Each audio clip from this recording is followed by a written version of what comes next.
এবং তার মধ্যেই আমরা দেখে নিলাম যে আগামী দিনে যে নতুন জাতি হিসেবেতে আমরা তৈরি হচ্ছি তারও কিছু সামান্য কিছু নমুনা। একটা স্বাধীন আত্মবিশ্বাসী শক্তিশালী জাতি গড়াটাই হচ্ছে স্বাধীনতা সংগ্রামের মূল কথা। যারা জীবন দিয়েছে, শহীদ হয়েছে, দীর্ঘদিন ধরে নির্যাতন ভোগ করেছে, তারা একটা স্বাধীন সুন্দর একটা সমাজ এবং দেশ তার স্বপ্ন দেখতে দেখতেই তারা এই নির্যাতন এবং মৃত্যু বরণ করেছে। কিন্তু ৪৭ দেশভাগের নামে স্বাধীনতার যে মিথ্যা ইতিহাস আমাদের তৈরি হলো, তারপর থেকে আমরা দেখলাম যে স্বাধীনতার স্বপ্ন, যে স্বাধীন জাতির স্বপ্ন, যে সুখী সমাজের স্বপ্ন দেখতে দেখতে আমাদের পূর্বসূরীরা জীবন দিয়েছেন, নির্যাতিত হয়েছে, তাদের সেই স্বপ্নের সঙ্গে, তাদের আত্মদানের সঙ্গে বিশ্বাসঘাতকতা করা হলো। বেইমানি করলো আজকে যারা ভোট ভিক্ষা করছে, যারা দেশকে বিক্রি করে দিচ্ছে, আগামী দিনের ভবিষ্যৎ প্রজন্মকে যারা একটা অন্ধকারের দিকে ঠেলে দিচ্ছে, কোনো ভবিষ্যৎ যাদের নেই। এবং এই যে স্বাধীনতা ৪৭-এর 15ই আগস্ট থেকে শুরু হয়েছে, সেদিন থেকে নেতাজি শুধু অন্তর্ধান করেই নেই, ভারত সরকারের ভাষায় তিনি মৃত বলে ঘোষণা শুরু হয়েছিল। এই ৪৭ সালের দেশভাগের সঙ্গে সঙ্গে মুছিয়ে দেওয়ার চেষ্টা হয়েছে 50 বছর নেতাজি তথা স্বাধীনতা সংগ্রামীদের, সশস্ত্র সংগ্রামীদের ইতিহাসকে। কিন্তু সত্য চাপা রইল না।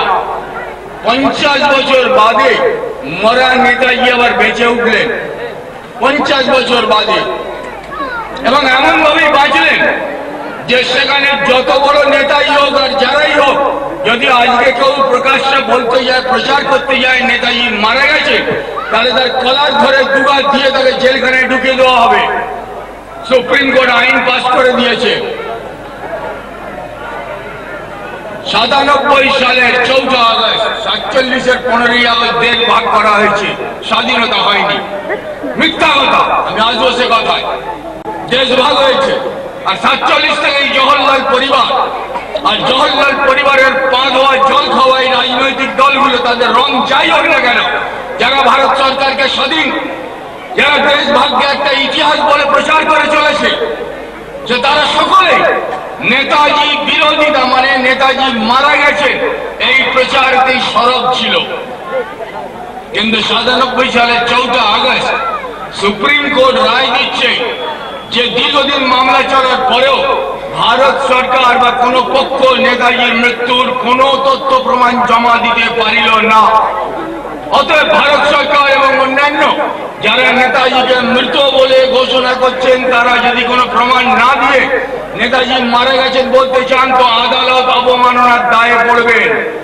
50 বছরের ইতিহাসটা বদলে যাচ্ছে, আর আমরা পণ্ডিত লোকেরা, শিক্ষিত মানুষের, রাজনৈতিক লোকেরা গোপে তা দিয়ে মোচড়াচ্ছিলাম একদিন যে নেতাজি বেঁচে আছে, বেঁচে আছে, কি বলছে।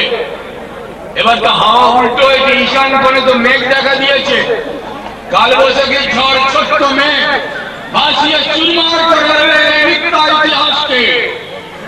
একেবারে খুঁজে পাওয়া যাবে না এই দলীয় রাজনীতির একটা লোককেও, একটা ঝান্ডাকে, একটা পার্টি অফিস থাকবে না।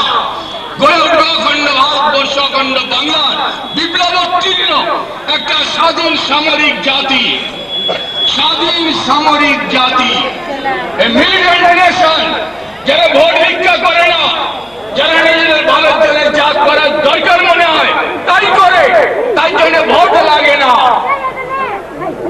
এর ভিতর দিয়ে শুরু হচ্ছে আজকের দিনের পথ চলা। পৃথিবীর ইতিহাসে সাম্রাজ্যবাদী শক্তি তারা ওই দ্বিতীয় বিশ্বযুদ্ধের পর থেকে পৃথিবীতে যতগুলো দেশকে ভাগ করেছিল,